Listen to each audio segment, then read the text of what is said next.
Hi guys welcome to movement YouTube channel. ఇప్పటివరకు మన channel ఎవరైనా సబ్స్క్రైబ్ చేసుకోకపోతే వెంటనే అయితే సబ్స్క్రైబ్ చేసుకోండి. అల్లు అర్జున్ గారు పుష్ప సినిమా వివాదం మనందరికీ తెలిసిందే. ఆ సినిమా రిలీజ్ రోజున తొక్కిసలాట జరగడం వల్ల ఒక వ్యక్తి చనిపోవడం జరిగింది. మరొక వ్యక్తి అయితే ప్రాణాపాయ స్థితిలో హాస్పిటల్లో ట్రీట్మెంట్ అయితే పొందుతూ ఉన్నారు. ఇదిలా ఉండగా ఈయన పైన ఒక కేసు నమోదైంది. దానివల్ల ఆయన ఒకరోజు జైలు జీవితం కూడా గడపడం జరిగింది.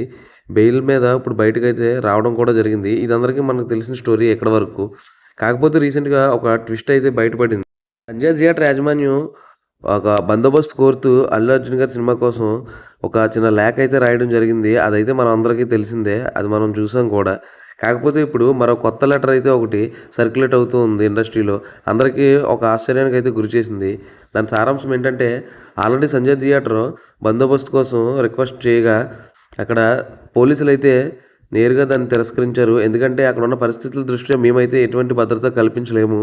కాబట్టి సినిమా యాజమాన్యం కానీ, సినిమా సంబంధించిన నిర్మాతలు కానీ, హీరోలు కానీ ఎవరు కూడా ఆ టైంలో అక్కడికి వెళ్ళొద్దని చెప్పేసి పోలీసు వారైతే రిక్వెస్ట్ చేస్తూ ఒక లెటర్ అయితే రాయడం జరిగింది. ఆ లెటర్ ఇప్పటివరకు అయితే బయటికి రాలేదు. కాకపోతే ఇప్పుడైతే బయటకొచ్చి ఇది ఇప్పుడు ట్రెండింగ్‌లో అయితే ఉంది. థియేటర్ గేట్లు కూడా చాలా చిన్నవి. దానికి ఇన్, ఔట్ 2 ఒకటే ఉన్నాయి. సో, ఎంట్రీ, ఎగ్జిట్ ఒకే గేటుతో అవ్వడం వల్ల మేమైతే ఎటువంటి భద్రత కలిగించలేము అని చెప్పేసి పోలీసు వారైతే రిటర్న్ లెటర్‌నైతే ఆ థియేటర్ యాజమాన్యానికి సబ్మిట్ చేయడం జరిగింది. కాకపోతే ఇప్పటివరకు లెటర్ అయితే బయటకైతే రాలేదు. ఇప్పుడు ఎందుకు బయటకొచ్చిందో తెలీదు. ఇప్పుడు దీన్ని దృష్టిలో పెట్టుకొని తెలంగాణ పోలీసులైతే అల్లు అర్జున్ గారికి ఇచ్చిన బెయిల్ ఏదైతే ఉందో దాన్నైతే వెంటనే రద్దు చేయాల్సిందిగా అయితే కోర్టులో పిటిషన్ అయితే వేయనున్నారు. చూద్దాం మరి ఎంతవరకు రిక్వెస్ట్ చేస్తారో. ఆళ్ళ రిక్వెస్ట్‌ని కోర్టు వింటుందో లేదో మరి వేచి చూడాల్సి ఉంది.